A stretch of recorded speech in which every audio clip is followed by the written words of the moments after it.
Praise the Lord. എൻ്റെ പ്രിയരെല്ലാം സുഖമായിരിക്കുന്നല്ലോ. കർത്താവ് നിങ്ങളെ അനുഗ്രഹിക്കുമാറാകട്ടെ. നിങ്ങളെ സൂക്ഷിക്കുന്നൊരു അപ്പായുണ്ട് കേട്ടോ. ഒരനർത്ഥവും സംഭവിക്കാതെ വണ്ണം തൻ്റെ ഉള്ളങ്കരത്തിൽ വഹിക്കുന്ന ഒരു ദൈവമുണ്ട്. 121 സങ്കീർത്തനം 3 വചനത്തിൽ ഇപ്രകാരം എഴുതിയിരിക്കുന്നു: നിന്റെ കാൽ വഴുതുവാൻ അവൻ സമ്മതിക്കുകയില്ല, നിന്നെ കാക്കുന്നവൻ മയങ്ങുകയില്ല. നോക്കിക്കേ, ഉറങ്ങാതെ മയങ്ങാതെ 24 മണിക്കൂറും 365 ദിവസവും അല്ല, ആയുസ് മുഴുവനും നിങ്ങളുടെ മേൽ ദൃഷ്ടി വെച്ച് നോക്കി സൂക്ഷിക്കുന്ന, പരിപാലിക്കുന്ന ഒരു സ്വർഗീയ പിതാവുണ്ട്. ഭാരപ്പെടരുത്. എന്ത് ചെയ്യും എന്നുള്ള ചിന്ത വേണ്ട. എൻ്റെ സുരക്ഷിതത്വമില്ലായ്മ ആരറിയുന്നു എന്നുള്ള ചിന്ത വേണ്ട. നിങ്ങൾ പിതാവാം ദൈവത്തിൻ്റെ മാർവിൽ സുരക്ഷിതമാ. ഇന്ന് പരിശുദ്ധാത്മാവ് എൻ്റെ പ്രിയപ്പെട്ടവരോട് പറയുന്നു, നിങ്ങളുടെ കാൽ വഴുതുവാൻ സ്വർഗം അനുവദിക്കത്തില്ല, അനുവദിക്കത്തില്ല. ആ നെഞ്ചത്തോട് കൈവച്ച് പറഞ്ഞേ, എൻ്റെ കാൽ വഴുതുവാൻ.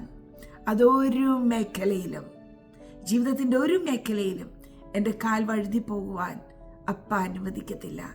എന്നെ കാക്കുന്ന എൻ്റെ ദൈവം മയങ്ങാതെ ഒരു നിമിഷം പോലും അവിടുത്തെ കണ്ണ് എന്നിൽ നിന്ന് മാറ്റാതെ നോക്കുന്നു, സൂക്ഷിക്കുന്നു. എൻ്റെ പ്രിയപ്പെട്ടവർ ധൈര്യമായിട്ടിരിക്കുക, ദൈവസാന്നിധ്യത്തിൽ ഉറച്ചു നിൽക്കുക, പ്രാർത്ഥിക്കുക. പരിശുദ്ധ പിതാവേ, ഞങ്ങളുടെ സുരക്ഷിതത്വം അങ്ങയുടെ സാന്നിധ്യമാണ്. ഈ ലോകത്തിൽ ഒന്നിനെയും ഭയപ്പെടേണ്ട എന്ന് ഞങ്ങൾ മനസ്സിലാക്കുന്നു.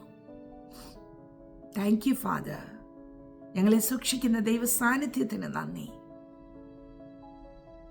ഞങ്ങൾ തെറ്റിലേക്ക് വഴുതി പോകും എന്നറിഞ്ഞ് ഞങ്ങളെ അവയിൽ നിന്ന് മാറ്റി പരിപാലിക്കുന്നതിന് സ്തോത്രം. ഹല്ലേലൂയ. ജീവിതത്തിൽ അനർത്ഥങ്ങൾ വന്നേക്കാവുന്ന സാഹചര്യങ്ങളിൽ നിന്ന് അപ്പ ഞങ്ങളെ കൈ പിടിച്ച് മാറ്റുന്നതിന് നന്ദി. നന്ദി അപ്പ. ഞങ്ങൾ അങ്ങേ സ്നേഹിക്കുന്നു. ഞാൻ എൻ്റെ പ്രിയരെ എല്ലാം ബ്ലെസ് ചെയ്യുന്ന കർത്താവേ. മഹത്വ അപ്പായിക്ക് യേശുവിൻ നാമത്തിൽ തന്നെ ആമേൻ. Bless you.